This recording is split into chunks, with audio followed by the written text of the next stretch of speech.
Hey everybody, it's Patric Fransko coming to you today from the International Window Film Tint-Off and Conference, and I wanted to take this opportunity to introduce you to Sara Santiago. She did an excellent presentation about social media today, and I thought it'd be a great opportunity for those that couldn't attend to just sit down with Sara and have her kind of relate kind of a Cliff Notes version of what she talked about this morning. So hope you guys enjoy this, but Sara, it's the window film industry, and what I wanted to ask you is a lot of the people in our industry are kind of overwhelmed with all the tools that are out there, and it's like it seems like you have obviously the Facebooks, the Twitters, the LinkedIn's, but then you have Quora, and now you have with Google coming out, and everybody's like, where do I even start? What should I do? So one of the things I wanted to think that most people would think would be a great bit of advice is, where do I start? If I'm at zero, where do I even get started? Right. I think the most important thing that people need to remember is they only need to implement the social media tools that make sense for their business, for their bottom line. And people can get paralyzed with this idea of that I've got to be doing this, and somebody else said I need to try this, and there's new stuff coming out all the time. How do I spread myself over all of that? And I think the answer is you don't. You find what works for you, where you're making solid connections with not only your industry, but your potential market, right? So if I find that I'm not getting a lot of traction on Twitter, but I'm getting a lot on Facebook, well then I think I should allocate more of my time, time equals money, allocate more of my time and my budget to that Facebook strategy. And then additionally, then try to determine, are there other social platforms that I can leverage to beef up or to support what I'm already doing?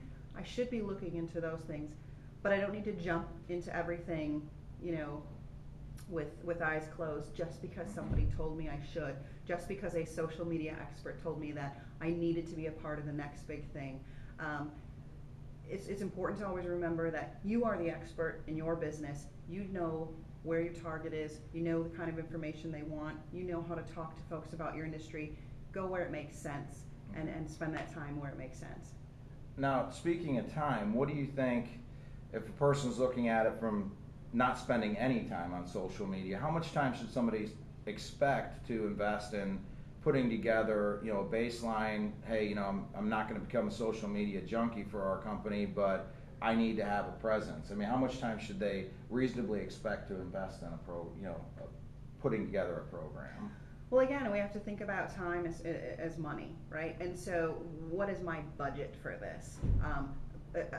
Assign a budget dollar to my time. How many hours is so much money, and so forth.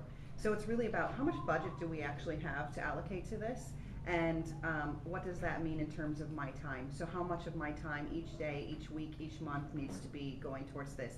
If I find that I allocate a conservative amount of time and budget to this, and I'm starting to gain some traction, well, there's then reason to reinvest in that. So maybe I wind up increasing my time by a certain percentage or doubling it, whatever that might be. But I believe in investing based on existing information or analytics. Sure. Let's take a look at what the impact was, and do I need to be reinvesting time back into something? And so it's okay to start off small.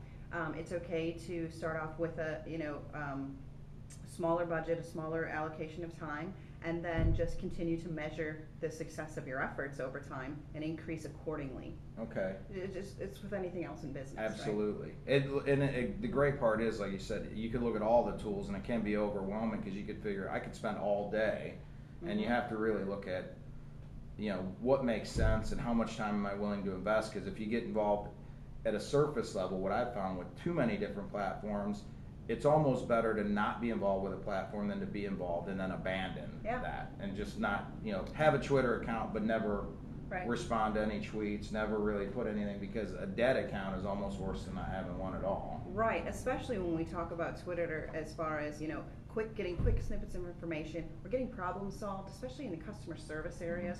if people determine that, oh, this brand has a Twitter account, I've got questions, I've got problems, I'm going to expect an answer. And we know that Twitter users are going to expect an answer.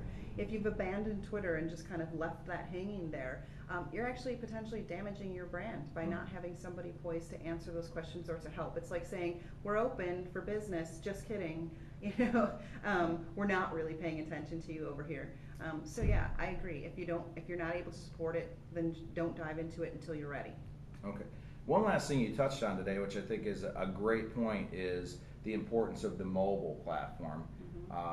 Obviously, most of us have websites now, but so many people are starting to consume the content with mobile devices that it's important to have your website be. And I just wanted you to talk a little bit about the importance of making sure that what you're doing online adapts well to a mobile platform. Right.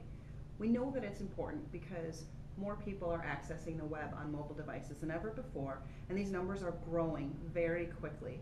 And what's happening is we're spending all of this time creating great content, video content, photography, blogging, all of these things, and we're spending this time on it. Time is money, and we're sharing that through our social networks. What we're finding is so many people are accessing their social networks on phones that if I click through a Facebook post or I click through a Twitter update, and what I'm getting is this really crappy experience. Sure. First of all, I may not even stick around to digest that content. I may not read it. I may not watch the video. If I can't watch the video, if it's not, if it's not optimized to play on a mobile phone, then all of that effort is dead. Additionally, we hope and we count on folks to share our messaging within their networks and to be able to grow that. And if I don't give somebody an experience that is compatible with their mobile phone, they're not going to share it. It is the fastest way to stop the share of your content is to provide a crappy experience on a mobile phone. I'm just not going to share that. So it's really important. And as more people surf the web on mobile phones, as mobile search grows, as folks turn to mobile phones and tablets more than laptops and desktop PCs, we're going to continue to lose out. Absolutely. If we don't provide the appropriate experience. So it's really important for folks that aren't thinking about it. It's time to start thinking about it. For folks that have been thinking about it but have been slow to pull the trigger on it, now is the time. Okay, so I want everybody to be thinking about a mobile experience, thinking about making sure that the efforts that they spend in social media are not in vain because Absolutely. they're stopping the spread of their content. Great point. Well, hey, again, I don't want to make this video too long, but I wanted to give you a chance to hear from Sara. She's with Roll. The company's called Roll. She on Twitter is at Sara Santiago. The company is YRoll, WYHYROLL.com.